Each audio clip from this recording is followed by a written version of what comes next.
Leonardo Curcio en Fórmula. Concluye el día con la información más relevante, el análisis en la voz de los expertos y la agenda informativa del día siguiente. Leonardo Curcio en Fórmula.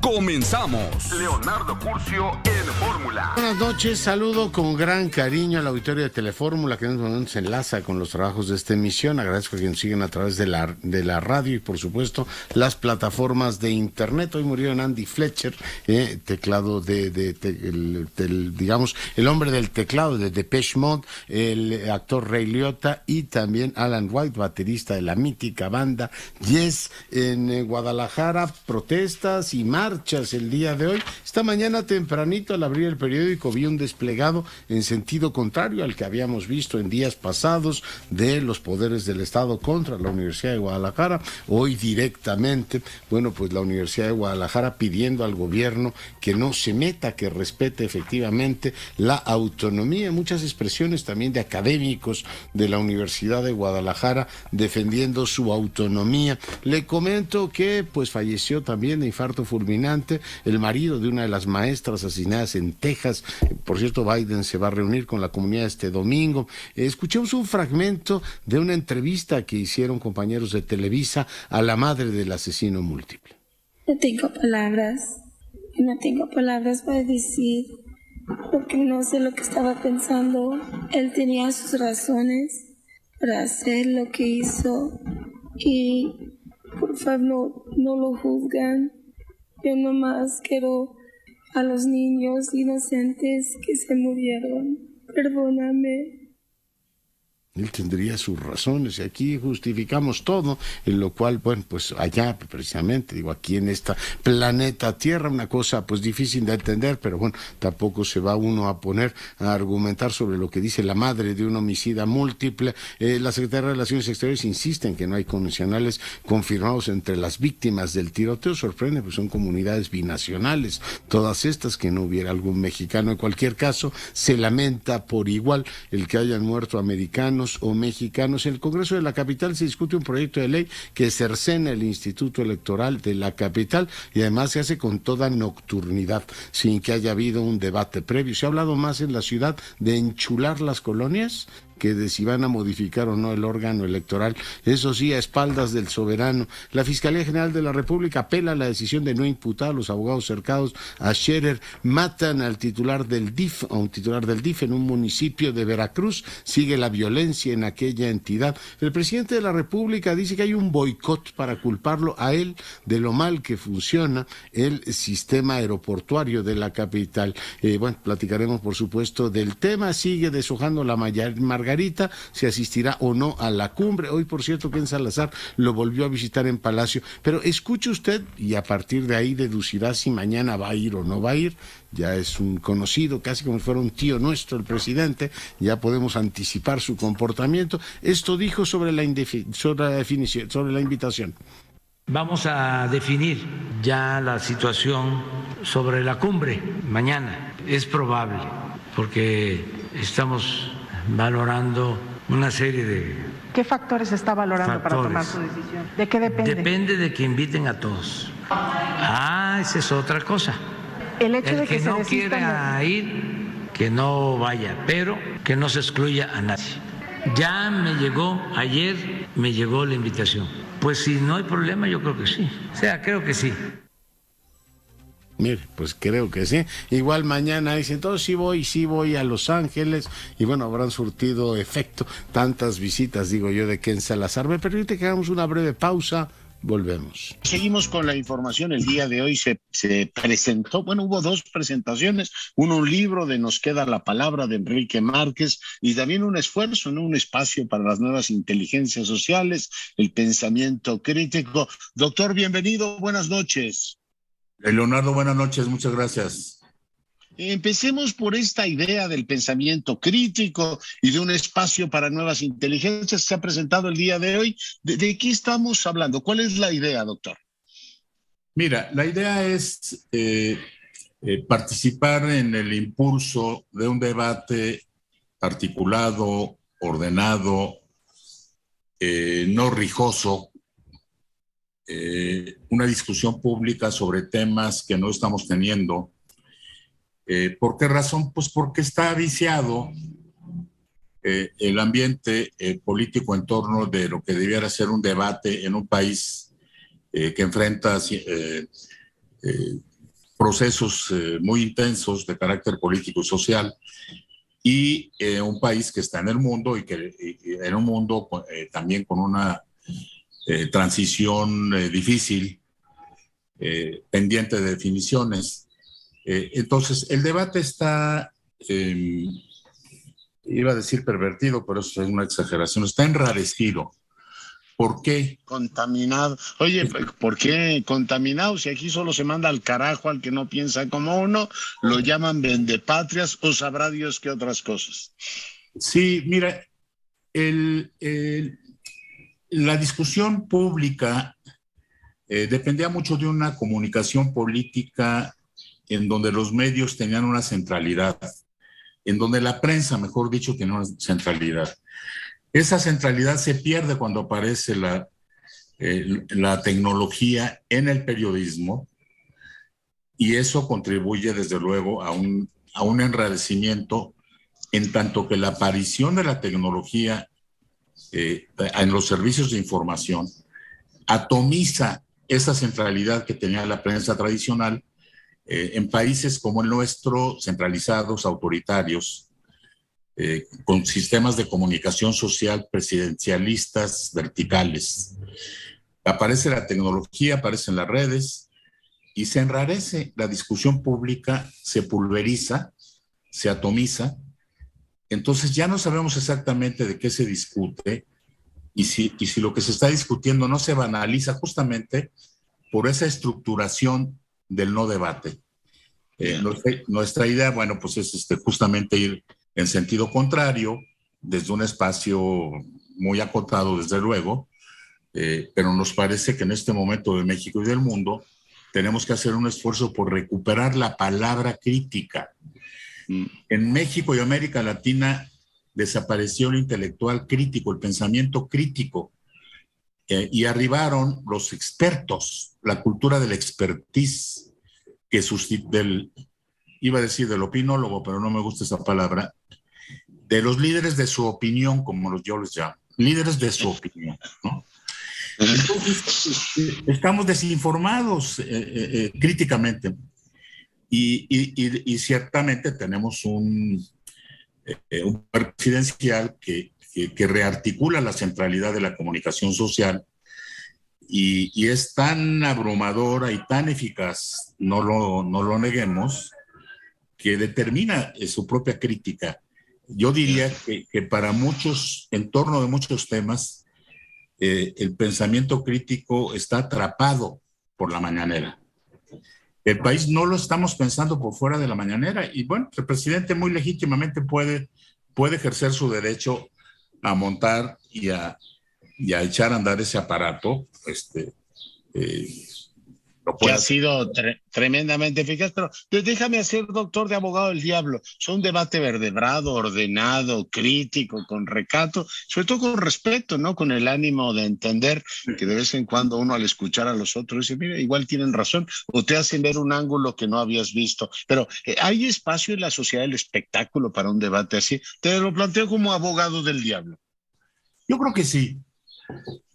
Bueno, hay que hacer mucho trabajo. Somos una cultura política de una vieja herencia autoritaria, en donde, como decía el viejo cacique uno de los fundadores del PRI, Gonzalo N. Santos, en términos de comunicación, decía Santos, de quien hice una tesis doctoral, decía Santos, en política, para efectos de comunicación, los políticos mexicanos son como los perros de rancho, decía Santos. Solo el primero sabe a lo que le ladra, decía, ¿no? Entonces estos coros armados desde el pináculo de la pirámide del poder, bueno, pues eran dominantes. Ya no lo son. Yo creo que la sociedad mexicana sí debate, pero es un debate es una discusión muy acotada. Y quiero pensar que la pandemia nos ha dejado una herencia de desaliento de enojo, que no tiene que ver exclusivamente con lo que hace o no hace el gobierno, sino es un proceso de salud mental. Nosotros, como parte del proyecto que estamos presentando, es uno de los 6 temas prioritarios para nosotros. Tenemos que discutir políticamente el tema de la salud mental de los mexicanos con EPO. Para ello nos van a, desde luego, nos van a apoyar desarrollando los proyectos los psicoanalistas de la Asociación Psicoanalítica Mexicana y de la Sociedad Psicoanalítica Mexicana. Ellos van a proponer los temas, ellos van a proponer los foros. Este es un tema de alta prioridad política. Necesitamos reconocer qué efectos ha hecho la pandemia, qué fatigas ha dejado la pandemia, más allá de las vacunas. Yo creo que nos ha dejado cicuta en el alma. No, bueno, pues sí, pero yo por eso decía que es una necesidad grave y urgente política trabajar este tema. Ese espacio temático en nuestra en plataforma digital se llama Freud en México. Si tú la consultas, Leonardo, pensamientocrítico.org.mx, tiene la imagen de Freud con el penacho de Moctezuma. Vamos a hacer que aterrice Freud en México y vamos a discutir los temas de salud. No se nos vaya a asustar, doctor. ¿A qué país llegué? No se ponen de acuerdo ni cómo celebrar un bicentenario. Por cierto, qué exitoso fue el que tú hiciste del 1800, o sea, en el 2008, o sea, 200 años del papel de la ciudad, y qué fracaso el del año pasado. Acabamos no entendiendo nada con una pirámide de cartón piedra, y bueno, pues al poder se le sigue atorando la posibilidad de felicitar a Matos Moctezuma. Así estamos, por eso digo que probablemente Freud se asuste si llegara a México.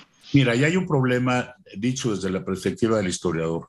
Una cosa es la memoria histórica y otra cosa es la historia. Totalmente. La memoria histórica sirve para eso, para monumentos, en fin. Pero tú no puedes, a la voz del requerimiento de la memoria, proponer nuevas tesis de interpretación y revisionismos sobre la historia. Eso no se puede. Eso lo hacen los historiadores, ¿no? Sí, claro, no, pero la memoria cuando la usas políticamente es que quiero recordar de lo que realmente ocurrió. Oye, también nos queda la palabra que comenta el canciller de la República, textos que has publicado, doctor, en el Universal. Mira, Marcelo, bueno, amablemente y como amigo, hemos coincidido en muchas cosas desde hace más o menos. Es una amistad y colaboración intelectual de ¿cuántos años? Más o menos 39 años, casi 40. Hemos estado en muchas historias, en la negociación del 94 en Chiapas, en los sismos del 85, bueno, en fin, en muchos momentos importantes como estos, y también en las travesías del desierto correspondientes, que esas son de las que... en las que uno aprende. Que más une, ¿no? En las que aprendes y conoces mejor este país, este sistema, conoces más hasta tus propios amigos, ¿no? Conoces más todo. Se sufre porque, bueno, las persecuciones son bárbaras en este país, son de desollarte, son chichimecas, ¿no? No son debatientes, son de desollar. Pero bueno, pues finalmente queremos este país y queremos estar vivos en este mundo. Nos parece que debemos dar la batalla para defender la vida, Leonardo. Yo creo que ese es el sentido de todo. La lección que deja la pandemia es: necesitamos cambiar la vida, necesitamos hacer algo para que esto avance en otros términos. Por ejemplo, otro de los temas de debate que trae nuestra propuesta es la economía de la vida, que yo sé, tú como hombre culto y politólogo, estás enterado de la propuesta de Jacques Attali, intelectual y político francés. Hace unas semanas estuvo aquí con nosotros, ¿eh? Lo entrevistaste, lo entrevistaste, incluso recuerdo que te dijo, padre, francés, empezaste a hablarle en francés y bueno, el auditorio estaba ahí sorprendido de que de pronto había uno de los fans de la cultura de Maximiliano entrevistando al gran Jacques Attali, y Attali es lo que dice, bueno, ahora toca que las economías, que los gobiernos inviertan en el cuidado de la vida, no solamente en la justicia, ojo, que ya de por sí es importante, en países tan desiguales como el nuestro, tan violentamente desiguales en todo. Hay que invertir en deporte, hay que invertir en nutrición, hay que invertir en entretenimiento, hay que invertir en cultura, pero en otra cultura. Hay que invertir en tecnología, pero en otra tecnología digital. Hay que mejorar las condiciones de la vida, una economía para la vida, una economía de la vida. No solamente vamos en contra de la economía de la ganancia salvaje del neoliberalismo, vamos a una economía del bienestar. No es suficiente la economía del bienestar. Preguntarte, ¿los barcos los pueden efectivamente tripular almirantes pues valerosísimos o piratas? Pero finalmente lo que importa es que se mantengan efectivamente a flote. ¿Por qué México no se hunde, Enrique? Independientemente de que tengamos un almirante valerosísimo o un pirata, pero ¿por qué no se hunde el país finalmente? Bueno, yo creo que hay factores geopolíticos muy obvios. Hay una cultura, finalmente una cultura política porfirista, priista. Vasconcelos en los años 40, poco antes de morir, le preguntaron qué opinaba del PRI. Y Vasconcelos dijo, es un porfirismo de tipo colectivista. A mí me parece que ahora que nos sostiene en la resistencia, en el discurso y en la decadencia, que ya llevábamos 30 años de decadencia, esa vieja cultura política pragmática, que ya no es del PRI, es prácticamente patrimonio nacional, y está muy en nosotros. Yo no me lo explicaría de otra manera. Porfirio Díaz fue un genio cuando inventa toda esta estructura en donde el presupuesto está al servicio de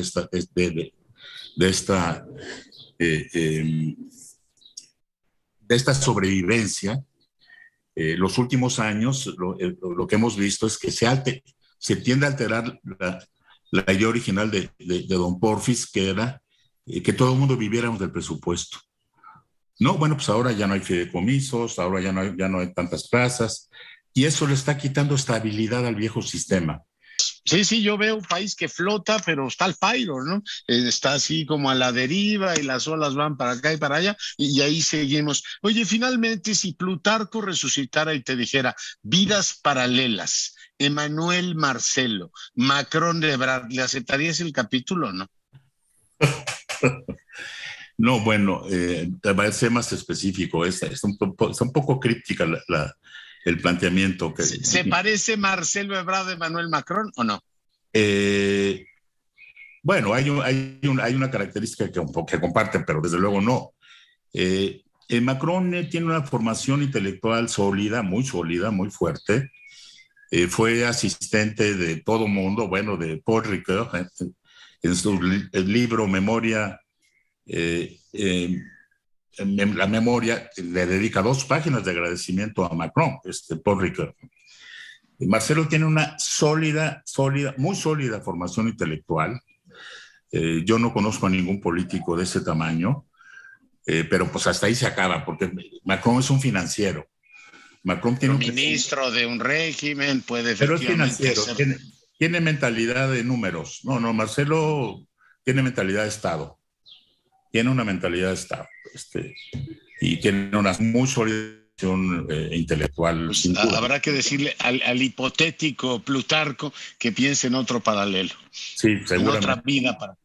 Seguramente. Pero mientras tanto nos quedamos pensando en Macron y en todo lo demás. Te agradezco mucho, doctor Márquez, que hayas estado esta noche con nosotros. Aquí está el libro, que supongo que estará disponible en librerías para quien lo quiera efectivamente adquirir, y seguimos de cerca todas las reflexiones que a partir de ahora se planteen. Muchas gracias, Leonardo.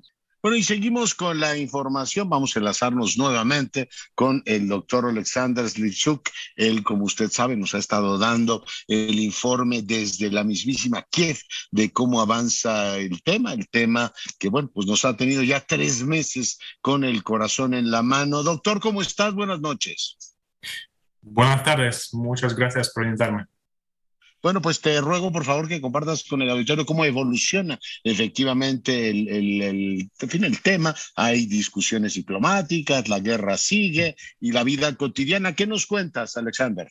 Bueno, en general se habla ahora sobre los futuros acontecimientos. ¿Qué panorama tenemos? Entonces, muchos expertos aquí en Ucrania piensan que se trata sobre la guerra durante el verano y durante el otoño, porque durante el verano, es decir, en varios meses, aquí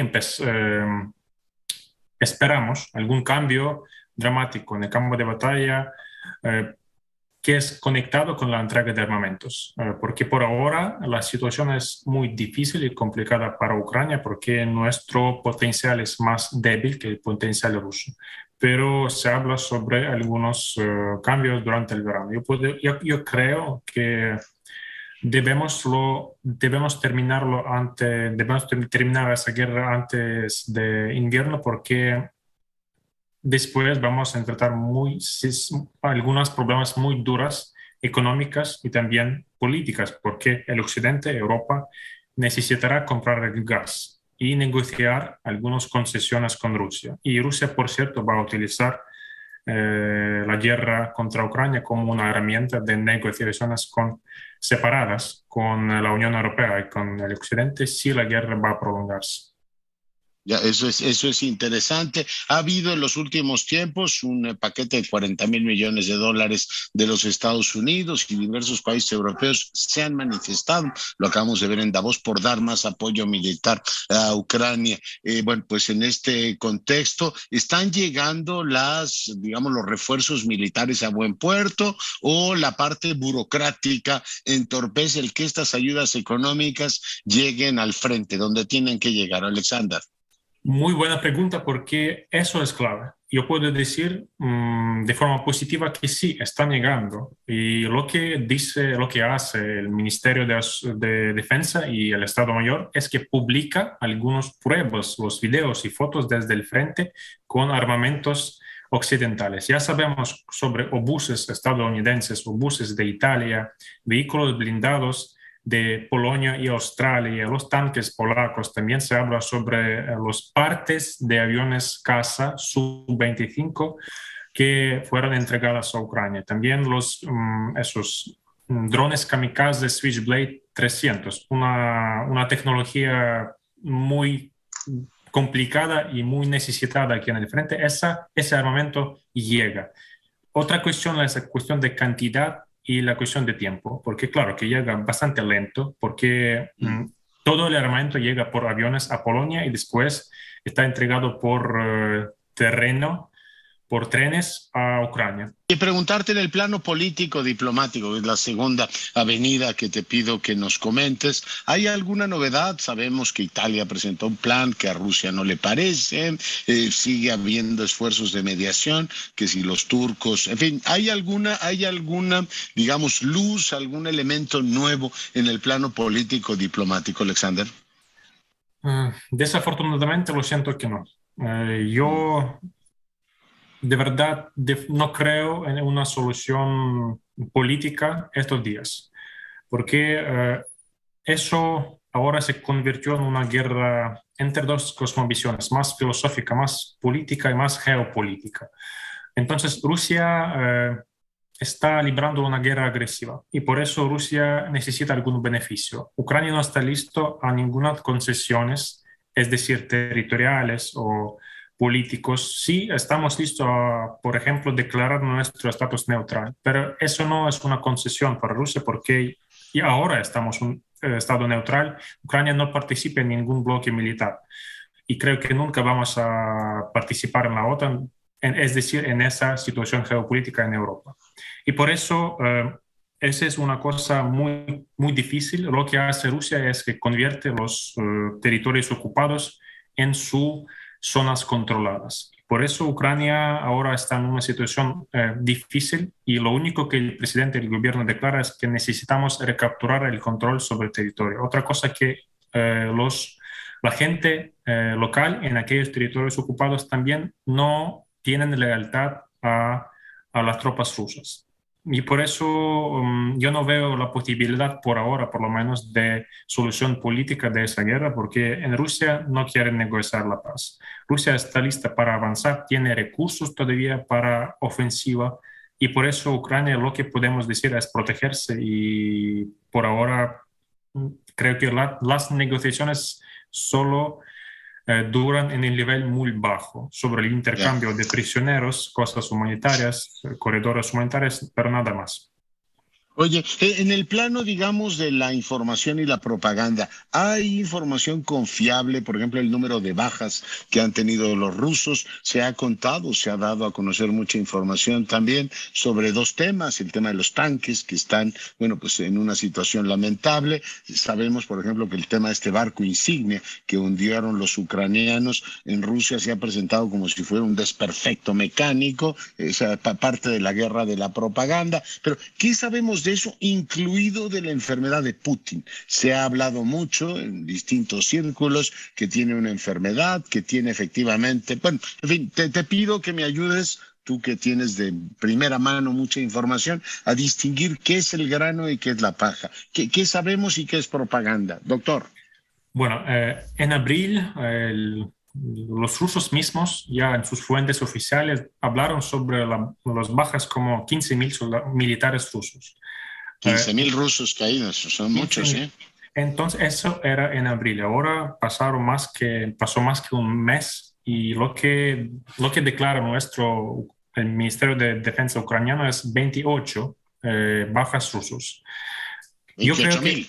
28.000, sí, 28.000. Yo creo que esa cifra es más o menos correcta, pero claro que Rusia no la va a reconocer, pero el conflicto, la guerra es de muy alta escalada. Se habla sobre el constante bombardeo de artillería. Por eso las bajas son muy altas, creo que de ambos bandos. Desde nuestra parte no se publica todavía. Por ejemplo, también en abril, el presidente Zelensky dijo sobre 4.000 ucranianos fallecidos. Todavía no sabemos la cifra correcta.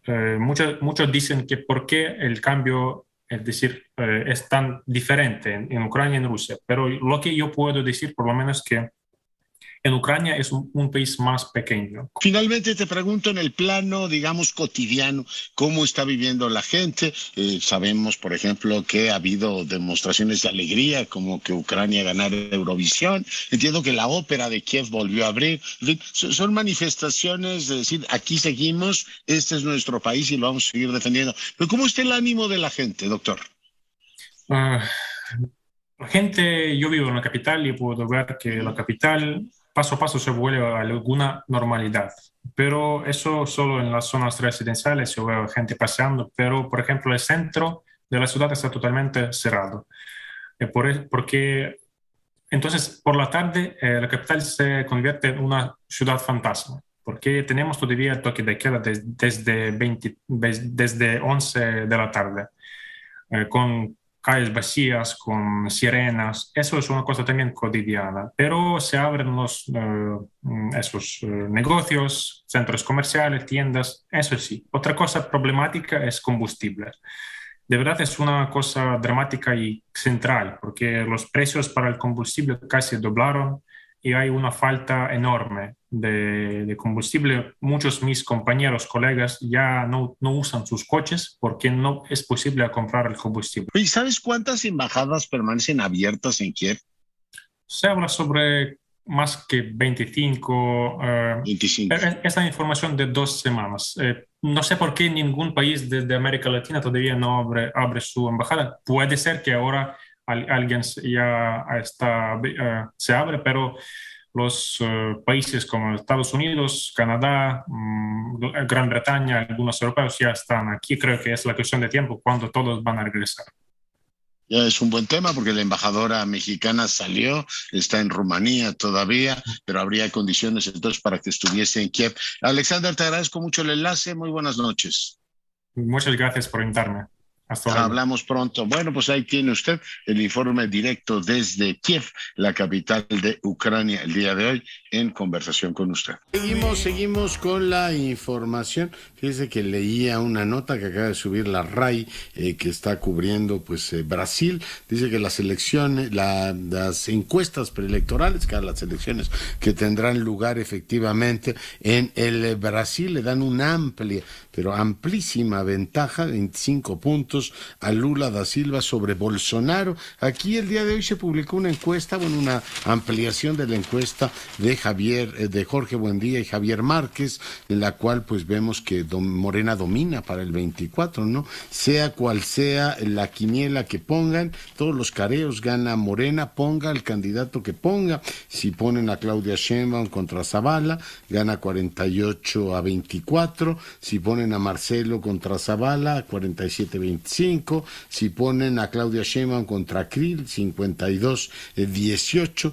Krill contra Colosio y Ebrard, pues ganaría con 50 el canciller. Es decir, en todas las quinielas, en este caso, está pues arriba Morena. Llama la atención que pues el mejor, en este caso, el que tiene el mejor balance de opinión es Luis Donaldo Colosio, trae más 28, cerca del presidente, esta parte, digamos, de los liderazgos míticos. Después vienen Claudia Sheinbaum y Marcelo Ebrard, que andan uno en más 12 y la otra en más 15, y a partir de ahí traes al gobernador del Estado de México, Alfredo del Mazo, que trae menos 10, en fin, balances de opinión. Échale un vistazo a la encuesta que hoy publicaron Buendía y Márquez. Israel Aldave, te saludo. Hola, ¿qué tal, Leonardo? Gracias. Muy buenas noches. Comentarte que senadores de oposición denunciaron ante la Organización de Estados Americanos, la OEA, la presunta intervención del crimen organizado a favor del candidato de Morena al gobierno de Tamaulipas, Américo Villarreal. Los representantes del PAN-PRD y del Grupo Plural viajaron a Washington, la capital de los Estados Unidos, para entrevistarse este jueves con Luis Almagro, el titular del organismo, a quien le solicitaron que emita una recomendación sobre la que calificaron como una narcoelección. Además, también, Leonardo, denunciaron que el gobierno federal ha intervenido ilegalmente en el proceso utilizando recursos públicos, además de que también denunciaron que los secretarios de Estado han acudido a eventos partidistas. También manifestaron que les preocupa el despliegue del ejército, de los efectivos militares, sin que la autoridad electoral de aquella entidad lo haya solicitado. Esta es la voz del senador del Grupo Plural, Emil Álvarez y Casa. De la peligrosísima intervención del narco en las elecciones, en particular en Tamaulipas, donde vemos que hay una financiación a Morena, donde familiares de su dirigente nacional, del candidato, están en eso, y hemos advertido que hay un riesgo grave para la democracia en México. Por eso estamos acá, es parte de nuestro trabajo prender las alertas internacionales de lo que pasa en México. En este sentido, Leonardo, respecto al tema de Tamaulipas, el coordinador de los senadores de Morena, Ricardo Monreal, propuso que sea el Instituto Nacional Electoral quien atraiga la elección en aquel estado ante las cosas graves, dijo, que ocurren en la entidad. Dijo que ante el clima de hostilidad que se registra en Tamaulipas, pues no se pueden cerrar los ojos frente a la magnitud de los hechos. Por otra parte, Leonardo, comentarte que la presidenta del Senado, Olga Sánchez Cordero, y también Ricardo Monreal, presidente de la Junta de Coordinación Política, recibieron este día al canciller argentino Santiago Cafiero en el salón de recepciones del Senado de la República. Aquí se habló justamente de la próxima Cumbre de las Américas que se realizará en los primeros días del mes de junio en Los Ángeles, California. Se hicieron votos tanto de la parte mexicana como de la argentina para que esta cumbre sea incluyente y muestre una verdadera integración. Leonardo. Bueno, pues que sigan efectivamente esos temas discutiéndose hasta mañana, que el presidente diga si irá o no. Te agradezco mucho en la crónica, Israel. A tus órdenes, Leonardo. Buenas noches. Bueno, y vamos ahora con Óscar Zúñiga. Quiero decirle que México y Argentina han formado una asociación estratégica. Usted sabe que en esta administración han tenido una enorme cercanía. Quizá el resultado más palpable de esta cercanía sea la cooperación que hubo en la vacuna, en la AstraZeneca. Óscar Zúñiga, adelante. Los cancilleres de México, Marcelo Ebrard, y de Argentina, Santiago Andrés Cafiero, sostuvieron un encuentro este jueves para dialogar sobre el trabajo bilateral que vienen realizando. Además, ante la proximidad de la Cumbre de las Américas, coincidieron en que no se debe excluir a ningún país. Aquí el canciller Ebrard dijo que ese será un punto importante en este evento. Consideramos que deben estar todos los países, que sería lo óptimo, eso es lo que se debería de buscar. Sin temor a equivocarme, te puedo decir que con todos los cancilleres que he hablado, las y los cancilleres, todos dicen lo mismo. De hecho, yo creo que va a ser el tema en la cumbre, de por qué no debe haber exclusiones. Y el punto de partida es ese, para poder tener un diálogo. Yo creo que ahora dependerá de lo que Estados Unidos resuelva hacer, más que nuestra posición pues esté ya claramente establecida. También los cancilleres abordaron el tema de la masacre en Texas, en Estados Unidos. Ebrard Casaubon indicó que hasta el momento no hay menores mexicanos afectados por este tiroteo, en tanto el ministro argentino Santiago Andrés Cafiero dijo que este es un problema que no hay que dejar de lado. Además, los discursos de odio generan más odio. Hasta este momento no tenemos confirmación de la autoridad de que haya un connacional entre los menores de edad o quienes fallecieron. Todavía tenemos dudas sobre otros afectados.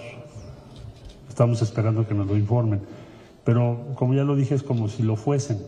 Es decir, estas niñas y estos niños pues son ciudadanos del mundo. Con respecto a lo ocurrido en Texas, realmente es algo que nos debe interpelar a todos. Y efectivamente son muertos de todo el mundo. No hay forma de escaparle a ese horror. Los discursos del odio siembran odio, y cuando sembras odio cosechas odiadores. Además, en el tema de la pandemia resaltaron el trabajo conjunto que hicieron en la producción de vacunas, porque si no se hubiera hecho, no se tendría hoy ni la mitad de los inmunológicos que existen en América Latina y el Caribe. Con imágenes de Uriel Rivas, Oscar Zúñiga, Grupo Fórmula. Bueno, y seguimos con la información. Vamos ahora a la pausa musical. Pues bueno, estamos pendientes de un tema que el jefe del Estado tendrá que esclarecer el día de mañana. ¿Va o no va a la Cumbre de las Américas? Creo que a estas alturas, la forma en que lo fraseó, lo pone en una situación francamente, pues, comprometida. Es decir, lo llevan en este caso, pues, a una situación de reconocimiento de una realidad geopolítica, que es estar ahí.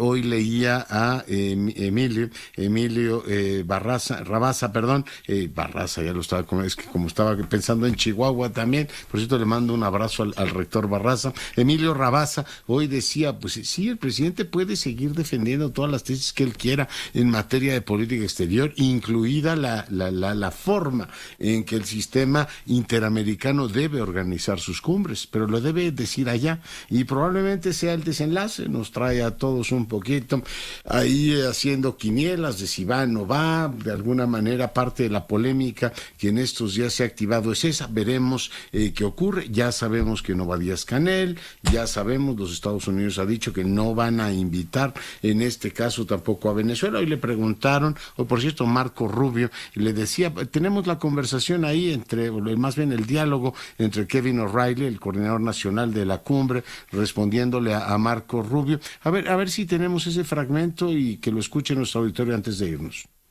Have we invited the Maduro regime or any of its representatives to the summit? ¿Hemos invitado al régimen de Maduro o a alguno de sus representantes a la cumbre? Absolutamente no. No los reconocemos como un gobierno soberano. Ok. ¿Y hemos invitado a alguien del régimen de Ortega a la cumbre? No. Ok. Bueno, pues ahí tiene usted lo que dijeron. Así es que mañana el presidente desde Sinaloa nos dirá si va o no va a finalmente Los Ángeles. Con esto nos vamos. Yo soy Leonardo Curcio. A nombre de todo el equipo le agradezco su preferencia. Sigue nuestras frecuencias y sea rabiosamente feliz. Se lo merece.